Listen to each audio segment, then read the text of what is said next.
जय श्री कृष्णा फ्रेंड्स, आज आपके साथ मैं चैप्टर 14 का टेक्स्ट 27 शेयर करना चाहूँगा।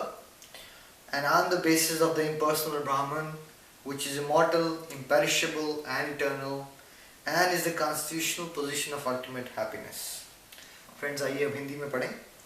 और मैं ही उस निराकार ब्रह्म का आश्रय हूँ जो अमृत है, अविनाशी तथा शाश्वत है और चरम सुख का स्वाभाविक पद है। दोस्तों, पिछले श्लोक में भगवान श्री कृष्ण ने ये समझाया था कि जो उनकी डिवोशन में अनफेलिंग फुल फोकस के साथ प्योरिटी से लग जाता है, वैसा इंडिविजुअल ब्रह्म को प्राप्त कर लेता है, यानी कि वो अपनी वास्तविक पहचान तक, स्वरूप तक पहुंच जाता है। वास्तविक पहचान में हम सब लोग आत्मा हैं, आत्मा को ब्रह्म भी कहते हैं फ्रेंड्स।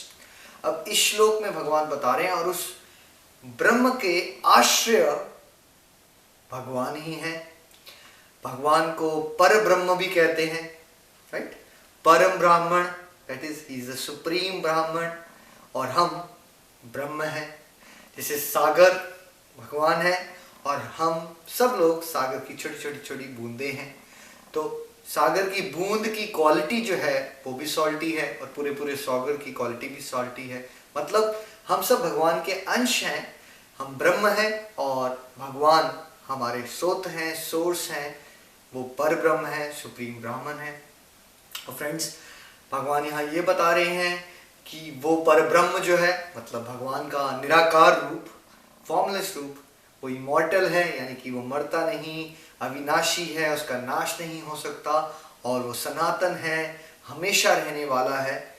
वही सनातन पर ब्रह्म हमारा एक सनातन रिश्ता है, एक ही इकलौता हमारा रिश्ता है जो परमानेंट है, वो पर ब्रह्म के साथ है। और जिंदगी का सबसे बड़ा लक्ष्य उस खोए हुए रिश्ते को, उस भूले हुए रिश्ते को वापस हमें अपने आप को याद दिलाना है, और उस प्रोसेस को भक्ति की प्रोसेस कहते हैं। फ्रेंड्स, वो पर ब्रह्म ही सारे खुशियों का अल्टीमेट सोर्स ऑफ हैप्पीनेस। खुशी जब हम वर्ल्डली लाइफ में कहते हैं तो हम समझते हैं कि वो टेम्पररी है, लेकिन यहाँ पे जिस खुशी की बात हो रही है वो परमानंद की बात हो रही है। That is a permanent state of happiness. तो फ्रेंड्स, भगवान ही परमानेंट स्टेट ऑफ हैप्पीनेस के सोर्स हैं, वो पावर हाउस हैं इलेक्ट्रिसिटी के। तो अगर हम उस अल्टीमेट हैप्पीनेस को एक्सपीरियंस करना चाहते हैं तो हमें अपनी वास्तविक स्थिति तक जाने के लिए प्रयास करना पड़ेगा friends, as I have repeated again and again. और प्रयास को साधना कहते हैं, जो अलग अलग तरह से हम सब लोग कर सकते हैं। मेडिटेशन से, चैंटिंग से, समाज कल्याण के कामों में निष्काम भाव से अगर हम लग जाएं तो हमें भगवान की सेवा को अपना जीवन का लक्ष्य बनाना है।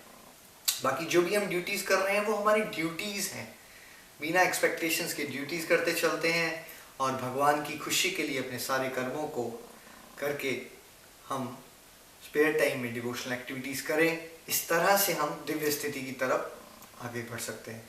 फ्रेंड्स, इस श्लोक के साथ मैं चैप्टर 14 को कंक्लूड कर रहा हूँ। अगले वीडियो से हम चैप्टर 15 की शुरुआत करेंगे। धन्यवाद। जय श्री कृष्णा।